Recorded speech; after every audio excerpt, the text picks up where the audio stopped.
So I want to back up for a moment because when you were in your retelling and you were saying how this morning you did some meditation in the shower. So was it actually in the shower that you meditated, before, after? It was definitely before. I try really hard. One of the things that's challenging for me right now is that my boyfriend and I bought a house this year, and every square inch of our house is shared. And so I've really used that as an excuse to not meditate a lot this year. And the thing that I found is that in order for me to meditate, because I have to do it in the living room, I have to meditate the second I wake up, because I know I have about 45 minutes from the moment I wake up to the moment he wakes up. So I get up in the morning, make my tea, feed my cat, and immediately hop on the couch to meditate. So my shower was about 2 hours later. But I do find sometimes that you go into meditation, right? Like you ask for an opening, you get out of your head a little bit into your body, like connect with something that's bigger than you. And then the answers don't always come in that moment, but the answers come. And so for me, it's just about continually creating spaciousness and quiet throughout my day to have that opening to be able to hear the response to the questions I've asked in meditation. So describe to people who've never meditated before how those answers or those breadcrumbs, as you mentioned, how they might come to you. Because I think a lot of people, at least before I ever meditated, I always expected like booming voice and, this huge hit of like you would hear the voice of, something, which I have had that experience. But I would love to just know some of the ways that you get the download, the actual information. Yeah, I mean, I think I've definitely obviously had the booming voice as well. I've told you one of the experiences that I've had around that. But for me, it usually comes as just kind of like an aha or an insight. I think we're such physical creatures that we expect this like external something to like come to us. And more often than not, it comes as a whisper or just like hey, have you thought about this? Or, hey, what about that? And it's just super organic. And again, I think the biggest element is you have to be willing to have the spaciousness and have the quiet in order to allow those bubbles to kind of come to the surface. And so I kind of see it like my meditation time. It's like playing ball with the universe, basically. So my meditation time is the time where I get to throw that ball out and say like, oh, okay, this is kind of what I'm looking for clarity around today. Or some days I don't always have an ask and I'm just being present with the experience. But today I did have, I threw the ball to the universe and was like, this just doesn't feel right. And I don't know what the answer is, but I'd love some insights around how this could look so that it feels aligned. And the ball doesn't always get thrown back to you in the moment. Like I said, I meditated and then it was like 2 hours later that I was in the shower that I had this little like, oh, well, what if it were to look like this? And so I think, again, it's just about being quiet and being receptive to letting that inner voice speak and show you some other possibilities that you may not have considered. Yeah. And I love the breadcrumb metaphor also, because with that, I picture you get to one, you go, ooh, yummy breadcrumb, pick it up. And then it's going to lead you to the next. So talk about that process for you of following the breadcrumbs and how that works in your life. Yeah, oftentimes, and even this big change that I'm getting ready to make in my business, had the full thing come to me all at once, I think I probably would have been like, no, that's not going to work for me, or that's not possible, or that's not my business model. Like, I'm not like thanks, but no thanks. And so, I mean, even with moving to Oklahoma, I was flying over the middle of the country in 2017. And I had this very clear, the Midwest needs you voice come to me. And I was like, absolutely not uninterested in that. I grew up in the Midwest. I'm not a Midwesterner anymore. Thank you, but no, thank you. Right. So what I love about when breadcrumbs happen is that the universe takes you one step and gets you comfortable with that step. And then when you're ready, the next step comes. And and you get comfortable with that step and you're taking action in that step. And then when you're ready for the next step, that step comes. And I think we have this perception that like we have to be 100% ready or have 100% of the information in order to get going. But the truth is we need to incrementally oftentimes ease ourselves into what we're doing, because if the totality of the thing came to us, it would be so big or so out of norm for us that we'd just be like, that's not, I'm not available for that. So I love the breadcrumb metaphor because it's a way for me to start moving towards what it is I want without fully knowing everything about what that end point looks like. I know what my values are. I know what's important to me. I know what needs to be included in that end point, but it's not at the end of the day up to me to control what that end point looks like, as long as it fulfills all the things that I need. So I love the little breadcrumbs. It really, truly helps me make forward movement in a really natural, easeful way that doesn't overwhelm me or paralyze me and just lets me be in the journey of it without blocking myself or stopping myself. So that requires a lot of trust, doesn't it? To not know exactly where you're going or where you're going to end up, to follow this thing. You're like, I don't really know where that's going to go, but I have the intuitive hit that this is the right breadcrumb to pick up. So how do you get to that place, or how did you specifically get to that place of trusting that intuitive voice and those intuitive hits that, ooh, this is the right breadcrumb, but that crumb, that's not going to taste so good, and that's not the direction to go? Honestly, first of all, practice. Like anything you want to get good at requires practice, period. So you have to keep showing up consistently and practicing with these things. I also like to use proof. So I will look back and say, okay, in my past, where did I pick up a breadcrumb that I knew was going to be the right one for me? And how did I trust that? Okay, well, it felt like this. It looked like that. It had all these things. And what were some breadcrumbs in the past that I said no to that, as it turns out, weren't the breadcrumbs for me to pick up? And so I literally look back on what's worked for me in the past, what hasn't worked for me in the past, and I let that data, because oftentimes when we have data, it's neutral. There's no positive or negative feelings about it. It's just data, right? As if you were looking at a spreadsheet with numbers on it. So I like to gather that data because I kind of can't really have feelings about it. Like I can't block myself either way for feeling positively or negatively about it. It's just data. It's neutral. So I love gathering proof, and I love practicing, and you just have to keep practicing. And if you're new to having a relationship with your intuition, I always recommend practicing on things that don't matter. Again, that you're not going to have negative or positive feelings about. If you're trying to play with your intuition for the first time and you're trying to make like a big decision about something that matters a lot to you, your intuition is going to tell you something, and then you're going to be like, but is that my intuition or is that my fear? And like, am I actually doing this, or am I? And you're going to start like negotiating with yourself about it, right? If you say use your intuition for the route to take home today on your way home from work, or which avocado you should pick at the grocery store, or, like things like that, that ego part of yourself isn't going to pop in and try to talk you out of it, because your ego doesn't care about what avocado you take home or what route you take home, right? So if you're new to intuition, start practicing on the little things and building that muscle, just like you would if you were strength training. You don't pick up the 100-pound weight on day one. You're going to hurt yourself.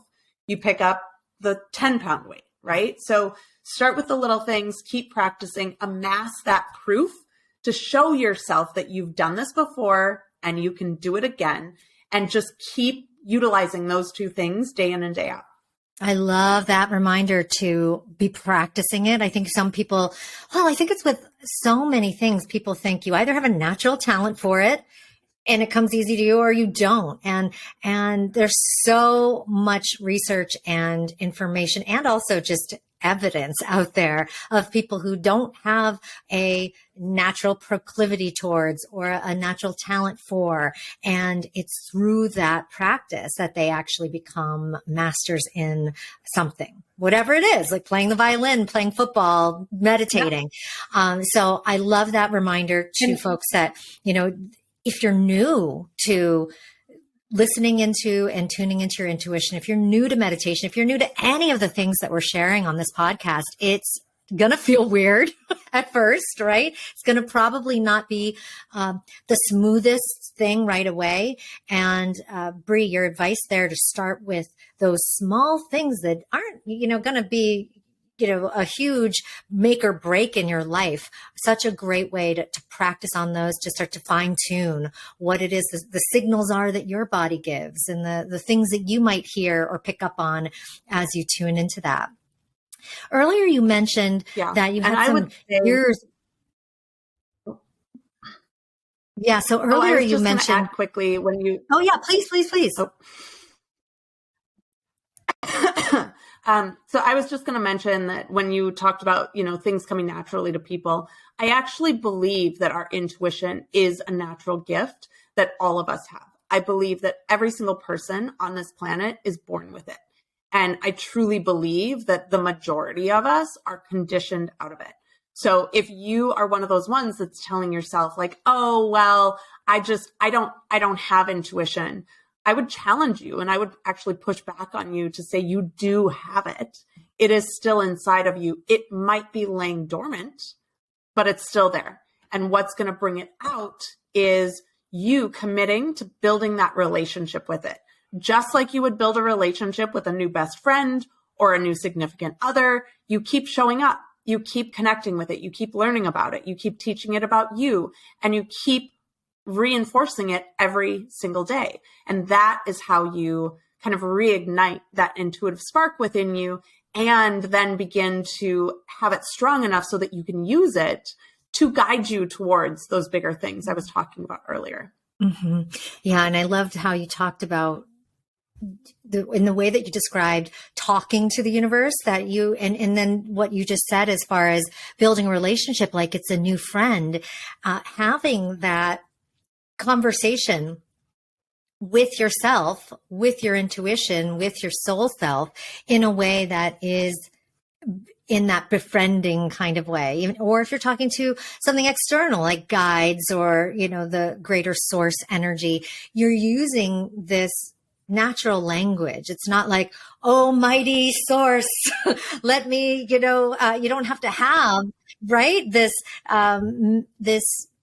you don't have to have a big language way, right? You don't have to have specific rituals even. I think having more of that conversational tone tends to work, where you can get into a closer relationship with those things, whether it's that internal intuition or an external guide of yours. So tell me about, I want to go back to, you had mentioned that you had some years of healing and maybe taking a break from business, or at least infused within the growth of your business and your success, that you had some years of going and off to do some healing. I'd love to hear a little bit more about that and how that's impacted your gifts and your trust in these mystical practices that you use.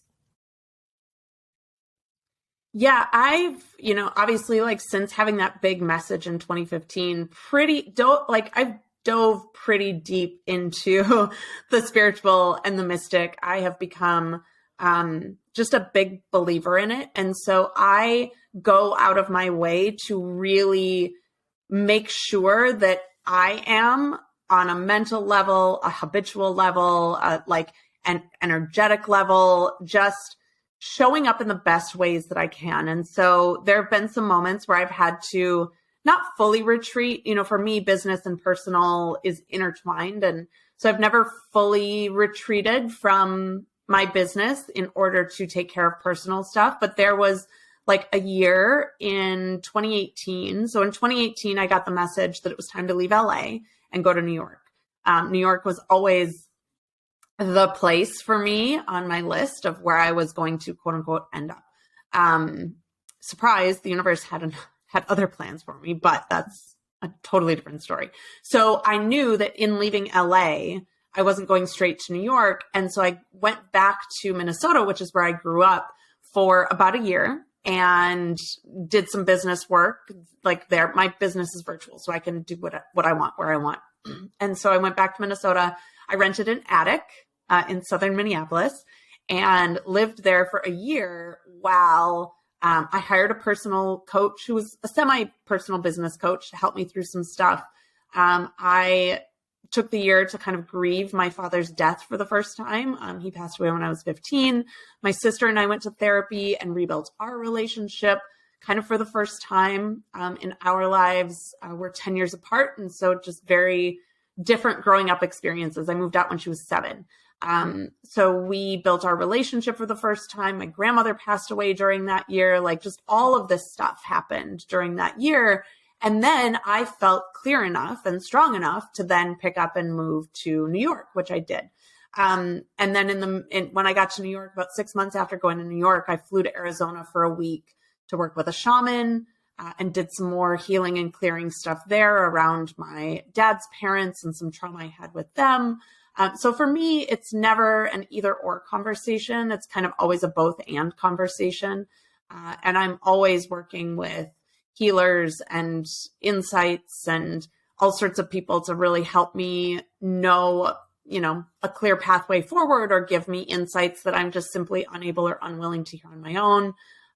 So yeah, I surround myself with a lot of healing opportunities, but it's always in conjunction with business stuff. So even like this morning, I got up, I did my meditation, I journaled a lot about some things that have been going on, worked through some stuff, processed through some stuff, did yoga, and then, took my shower to then dive into the day's work. So they're always kind of overlapping. Sometimes I take time off, but even I went to Bali for 2 weeks in 2016 and took my laptop with me and redid my entire website while I was gone. So, I don't know if I'm ever one that will like fully ever totally, step away from business for a period of time. Maybe I will, who knows? But for now, they go kind of hand in hand. Yeah. Well, I mean, so much of the power of the things you do every day, from the mystical and the spiritual practices and everything you've described, it would be almost a tragedy if you didn't do those things mixed with your business, right? To me, it seems like, that would be such a waste if you just went off to Bali, did it there, and then came back and you're like, okay, now I'm business Bri and I'm just back doing that. The fact that you do infuse those things into your everyday is why I think you have been as successful as you have, right? And you've reached the pinnacles of what you've reached, and also, your own understanding of who you are and what you're meant to do, and being able to hear and get those and receive those messages. You mentioned, spaciousness, and why I wanted to talk a little bit about your healing journey is that, to ask, do you feel like in the healing, because I think often with healing, we're letting go, right? We're forgiving, we're letting go, and we're passing things through that we've been holding on to. And do you feel like that has created the spaciousness that you then use to bring in the other messages and the being the ability to tune in to the intuition? Yeah, absolutely. I don't, if any of your listeners have ever seen the movie The Labyrinth. Kind of how I visualize this. I'm a very metaphorical person, very tangible, visual person. And how I visualize this, there's this Muppet, because it's a Muppet movie. There's this little like Muppet who's this teeny tiny little woman, and she's a hoarder, but she's homeless. And so she picks all this stuff up and she just piles it on her back. And so she's this teeny tiny little Muppet, but she's a mile tall because she keeps like packing stuff on her back. And that is, I kind of feel like what we do as well energetically, right? It's like, oh, my grandparents disowned me, like pack it on my back. Oh, my dad committed suicide, pack it on my back. Oh, this thing happened, pack it on my back. Oh, my business partner called me up out of the blue and called me a narcissist, pack it on my back, right? Like we have all these experiences, and then it's like we're full. So and then we attach beliefs to them and we make meaning out of them about us. And we start telling ourselves these stories about who we are based on these experiences that we had. Right. And if we're not doing the healing work to clear those things out, we literally don't have space, like living in a hoarder house, right? You literally don't have space to be able to see clearly. You don't have space to be able to hear clearly. You don't have space to be able to bring in something new. If you're, piled high with all this garbage, if you want to bring in something new and beautiful, where's it going to go? There's no space for it. So that's kind of how I've seen my healing journey is like, oh, all of these things happened in my past.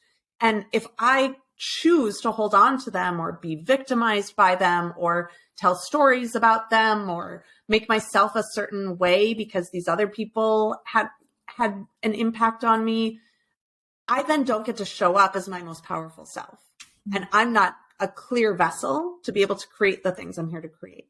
So for me, that constant clearing, how am I feeling? What stories am I telling in this moment? What's stopping me from taking that next step? What beliefs do I have about myself that are holding me back from being the woman that I want to be and that I see myself being in the world? So healing for me is just like a non-negotiable.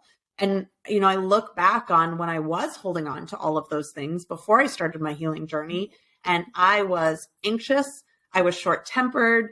I had road rage. I was just not a very welcoming person in general. And so, I see who I was before doing that clearing, and I see who I am now that I've done so much clearing. And for me, the obvious answer is like, this is the path.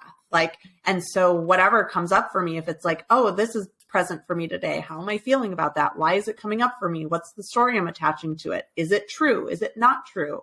Do I want to continue believing it? And if I decide to believe something else, what would that other thing be that would really help me move forward?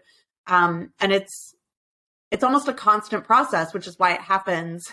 I can't just shut down my business to just heal, because stuff comes up every single day that you just have to continually address, which is another reason I advocate so heavily for people to have a daily practice of spaciousness, whether it's 20 minutes, whether it's 3 hours, whatever that looks like for you, to be able to have that space to dive into clearing your vessel so that you can show up in your most powerful way.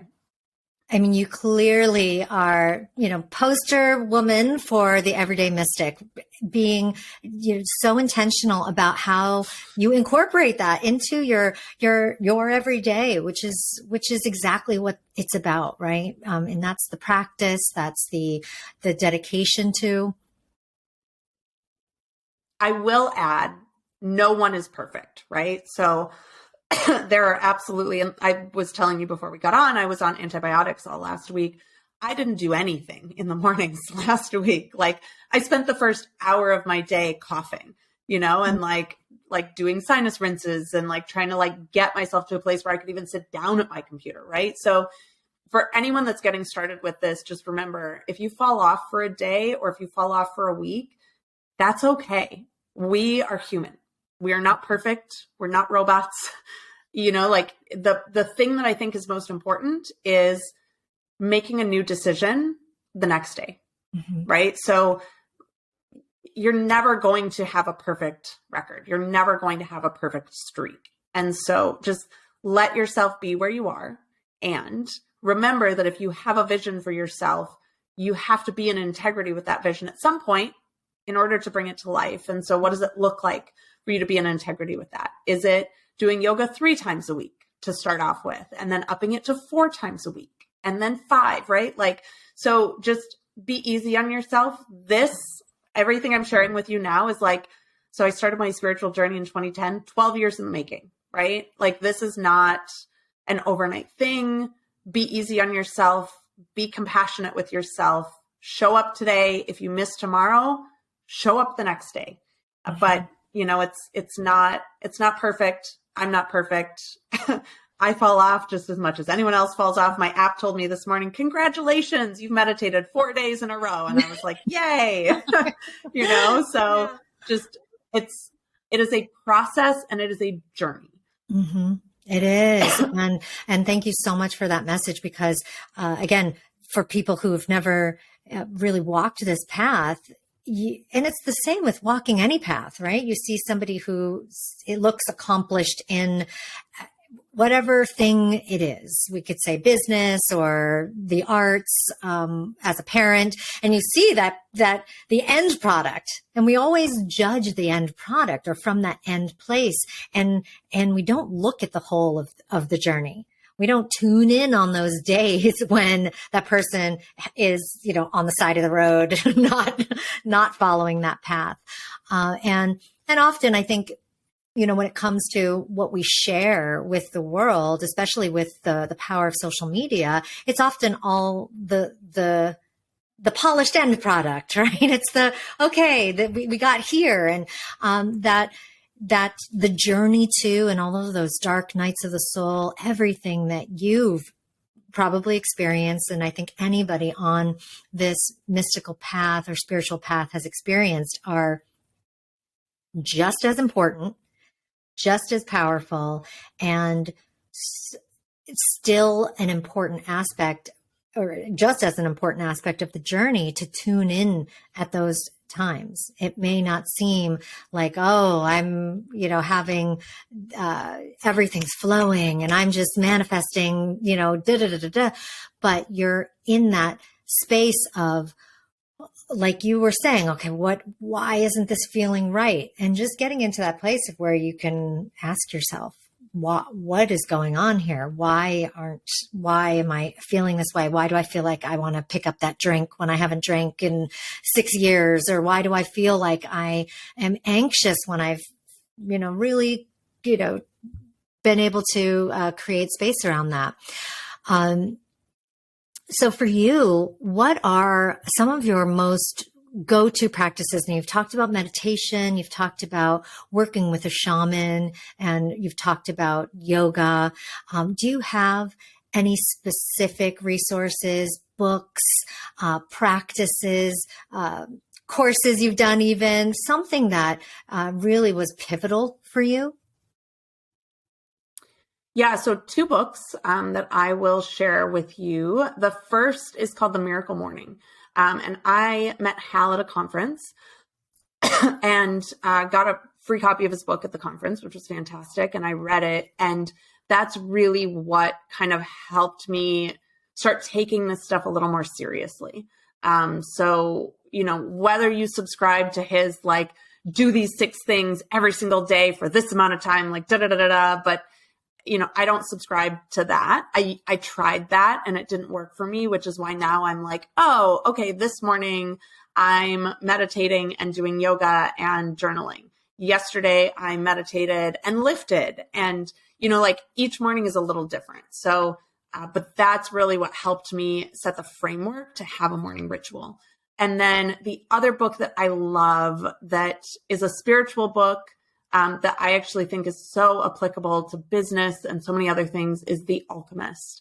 And that book, I reread that book about once a year, because it reminds me of so many things. Every time I read it, I have a new takeaway, but it really reminds me that it is about the journey. It reminds me that if I have a pause, say in Minnesota for a year, like, that is necessary for the next steps on my journey. If I get to the place where I think my treasure is, and I have to turn around and go back to the beginning again, it's all part of the journey. So I love that book so much. It has so many nuggets of wisdom and insights, and it just has helped me so much. I think I first read it when I was 26. So it would have been 13 years ago. And I'm pretty sure I've read it every single year since. And periodically I'll meet someone and be like, you need to read this book. And I just give them my copy that's like all marked up and all this stuff.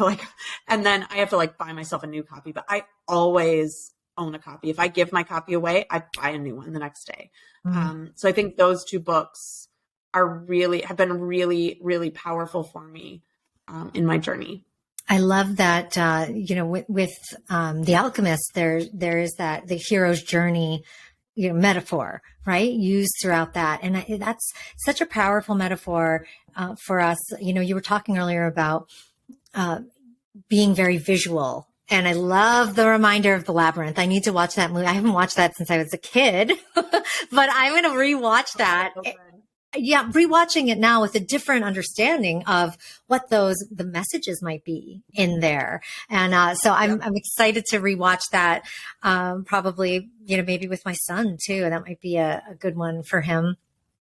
But you were talking about, having these strong visuals, strong metaphors for you to follow or to utilize within your practice. And, I truly believe that that's, the part of the mystic's, satchel, if you will, of the tools that we pull out to use, on a regular basis, and having metaphor, something that you can take out is like, okay, it's a map. It's kind of like, this is I see this problem or this challenge I'm facing, or maybe even this beautiful, wonderful opportunity, but I can see it and look at it through this lens or overlaid with this metaphor and understand it on a deeper level.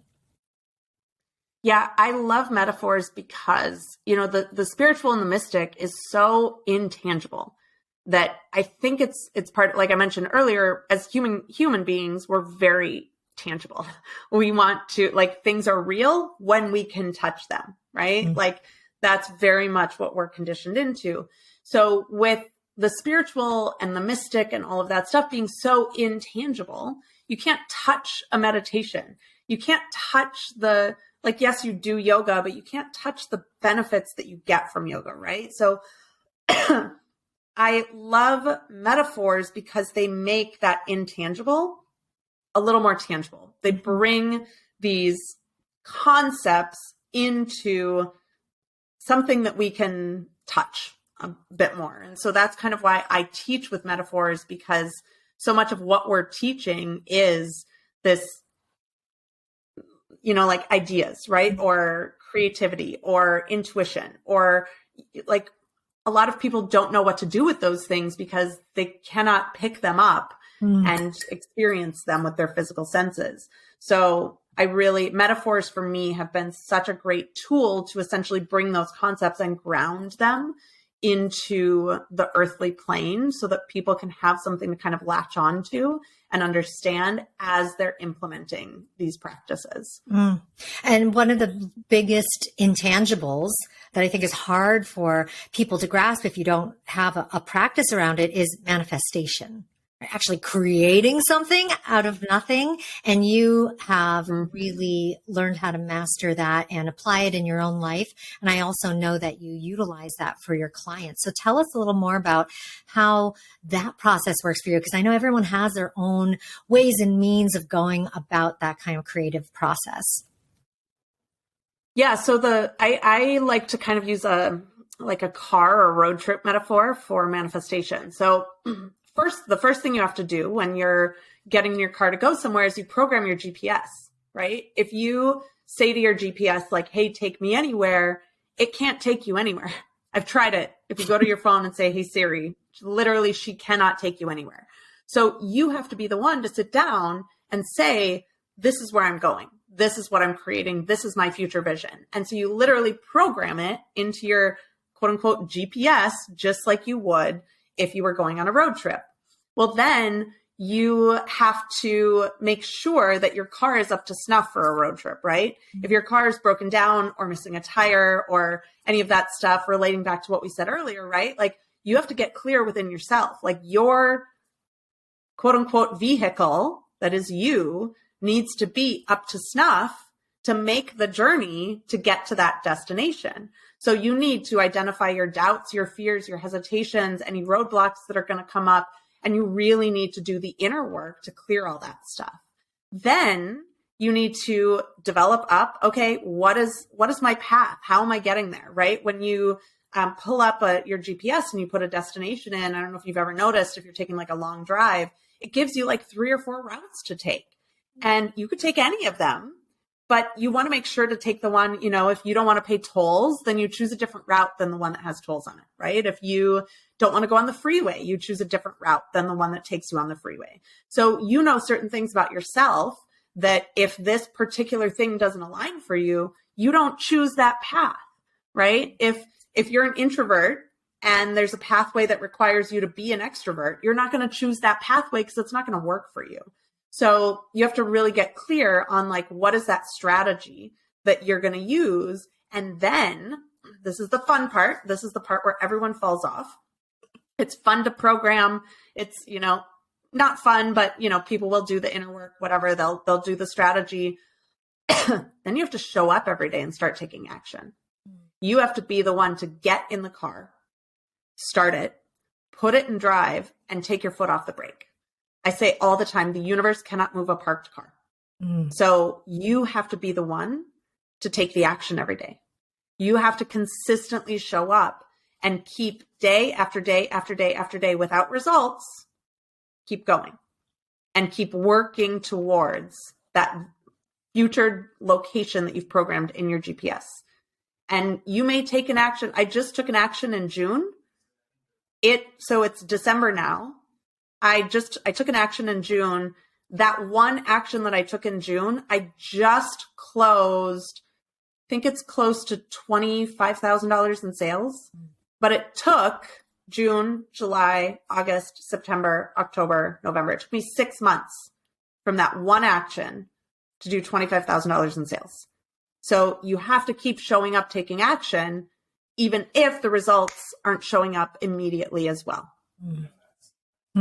Yes. And that is that trust that we talked about earlier, right? You're trusting the process, trusting yourself, trusting the process. That's a lot of trust that's inherent to all of that.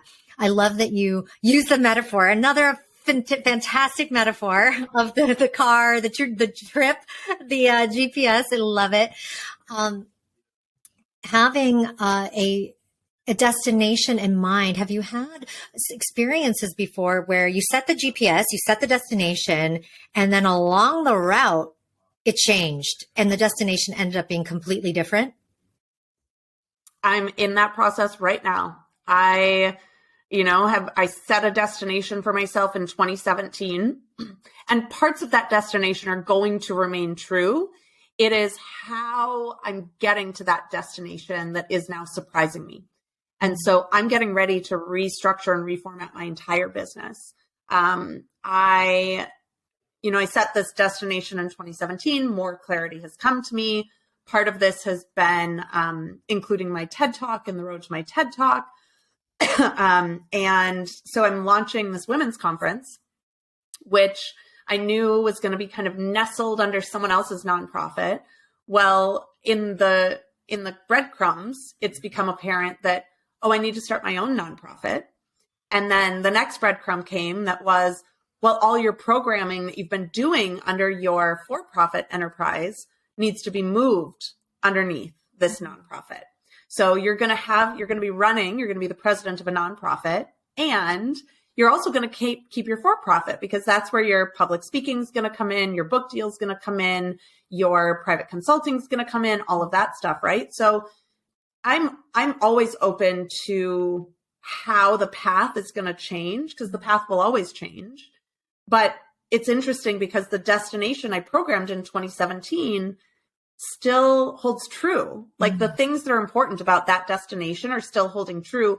It's just coming and looking different than I thought it was going to look, which I think is the best way to manifest. Because if you tell the universe, it has to look like this, and it has to be this way, and it has to have this, and it has to have that, you're literally taking the universe's creative power and like funneling it through like the teeniest, tiniest little eye hole of a needle, right? Like, and you are literally limiting the universe to that one pathway when there are a million other pathways that the universe is like, but I have so many great things to bring you. Like, just open up a little bit and be available to everything else that's going to surprise you along the way. So absolutely, my path changes all the time. I massive pivot that I'm starting a nonprofit next month. Surprise. And I'm just rolling with it. What else do you do? I don't know. Right. I love that you're rolling with it. You're creating magical and wonderful things for the world, for yourself, it sounds like. And I think when those two things align, that's when true magic can happen, right? When you're feeling as fulfilled with whatever it is you're doing to fulfill, services, products, whatever you might be putting out in the world, which are obviously impacting people in such a great way, but you're getting back the energy and getting back as much reward from that experience, it sounds like. Yep. Awesome. Awesome, Bri. Well, how can people connect with you and find out more about this nonprofit and this conference you got coming up and all the awesome things you're doing? So it's currently being built. So the best way to connect with me is to come hang out with me on Instagram, because that's where everything's going to be announced and released and talked about when things are ready. So my Instagram is just my name. It's at Bri Seeley. The other Instagram you can go follow as well is Success Becomes Me. That is the name of the conference, the name of my podcast, where everything will be released about that as well. You can also come hang out with me on my website, briseeley.com. The conference will have its own website. It's not up yet. It's coming. So come find me in those other places. And then as things are released and launched, they'll be talked about on all the other places.